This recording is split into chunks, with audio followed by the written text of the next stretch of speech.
আসসালামু আলাইকুম। কবিটেক বাংলার পক্ষ থেকে সবাইকে স্বাগতম। শিক্ষার্থীবৃন্দ, আশা করি তোমরা ভালো আছো, সুস্থ আছো। ডিপ্লোমা পর্যায়ের যেই সরকারি পলিটেকনিক ইনস্টিটিউটগুলো ছিল, সেখানে তোমরা যারা প্রথম, দ্বিতীয়, তৃতীয় এবং চতুর্থ পর্যায়ের নিশ্চয়ন করেছো অথবা চতুর্থ পর্যায়ে এখনও নিশ্চয়ন করো নাই, আজকে লাস্ট ডেট চতুর্থ পর্যায়ে নিশ্চয়ন করে ফেলতে পারো। ফেরে তোমাদের ভর্তির কার্যক্রম শুরু হবে 19/8/2024 থেকে 25/8/2024 তারিখ পর্যন্ত। 19/8/2024 থেকে 25/8/2024 এই তারিখ পর্যন্ত তোমাদের ভর্তি কার্যক্রম চলবে। ওকে, এই হচ্ছে তোমাদের ভর্তি কার্যক্রম। আর হচ্ছে এটার জন্য আমরা দেখতে পাচ্ছি যে তারিখের মধ্যে সম্পন্ন করতে হবে। নিশ্চয়নকৃত শিক্ষার্থীদের নামের তালিকা বোর্ড প্রকাশ করবে। আর ভর্তির জন্য কি কি লাগবে সেটা তো তোমাদের অনেকবার বলেছি, যে ভর্তির ক্ষেত্রে প্রযোজ্য সাধারণ নির্দেশনাবলী, ভর্তি ফর্ম সংযুক্তিকরণ 1 শিক্ষার্থী কর্তৃক সহজতে পূরণ করে অত্র বিদ্যালয়ে জমা দিতে হবে। ভর্তির সময় শিক্ষার্থীদের অবশ্যই মূল নম্বরপত্র জমা দিতে হবে এবং রেজিস্ট্রেশনের সময় মূল নম্বরপত্র কারিগরি শিক্ষা বোর্ডে প্রদর্শন করতে হবে। শিক্ষার্থীদের পাসপোর্ট সাইজের 3 কপি সত্যায়িত ছবি লাগবে এবং প্রশংসাপত্র ফটোকপি লাগবে। তাছাড়া কোটায় ভর্তির ক্ষেত্রে কোটা সংক্রান্ত বিষয়াদি শতভাগ নিশ্চিত হয়ে শিক্ষার্থী ভর্তি করতে হবে। কোটায় ভর্তিকৃত শিক্ষার্থীদের মূল সনদ দেখে অধ্যক্ষ কর্তৃক সত্যায়িত করে পরিচালক কারিকুলাম কারিগরি শিক্ষা বোর্ড আগারগাঁও এবং এখানে জমা দিতে হবে।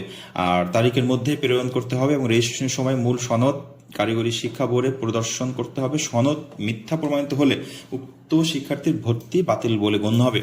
ডিপ্লোমা ইন ইঞ্জিনিয়ারিং এর ক্ষেত্রে ভর্তি নীতিমালা 2024 এর উল্লেখিত বয়স, শারীরিক যোগ্যতা এবং ওজনের বিষয়টি নিশ্চিত হয়ে ভর্তি নিতে হবে। ওকে, ভর্তির ক্ষেত্রে কোটা যাচাই সংক্রান্ত শর্তাবলী, সেটা হচ্ছে নৃগোষ্ঠীর ক্ষেত্রে পরিষদ ও চেয়ারম্যানের যেটা সার্টিফিকেট সেটা নিতে হবে। মুক্তিযোদ্ধা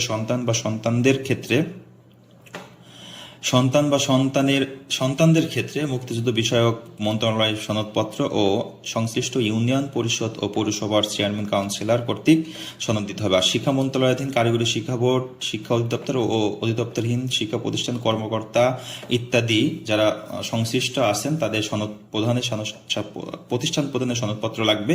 আর বিশেষ চাহিদা সম্পন্ন শিক্ষার্থীর ক্ষেত্রে সমাজসেবা ও অধিদপ্তরের সনদপত্র বা পরিচয়পত্র দিতে হবে। এ হচ্ছে কোটার ক্ষেত্রে এটা। আর ভর্তির জন্য নর্মালি আমার যেটা লাগছে সেটা হচ্ছে এখান থেকে এই 5টা। ওকে, আর ভর্তি তোমাদের সশৈলী যে হইতে হবে 19/8/2024 হতে 25/8/2024 তারিখের ভিতরে। এর ভিতরে তোমরা যে কোনো একদিন গেলে সশৈলী উপস্থিত হয়ে ভর্তিটা কমপ্লিট করতে পারবা। ওকে, সবাই ভালো থাকবে, সুস্থ থাকবে এবং যারা নিশ্চয়ন করে ফেলেছো ইনশাল্লাহ ভর্তি হয়ে যাও খুব দ্রুতই। আল্লাহ হাফেজ। আর আরেকটা বিষয় হচ্ছে তোমাদের এখানে ভর্তি ফর্মও দেওয়া আছে, তোমরা ভর্তি ফর্মটা এখান থেকে প্রিন্ট করে নিতে পারো। হ্যাঁ, এটা প্রিন্ট করে নিতে পারো। তো প্রিন্ট করে নিতে পারো, এটা হচ্ছে কারিগরি বোর্ডের ওয়েবসাইটে গেলেই তুমি এই ফর্মটা পাবা। এই ফর্মটা ডাউনলোড করে নিজের হাতে পূরণ করে তুমি একবারে নিয়ে যেতে পারো প্রতিষ্ঠানে। ওকে, সবাই ভালো থাকবে, সুস্থ থাকবে। আল্লাহ হাফেজ।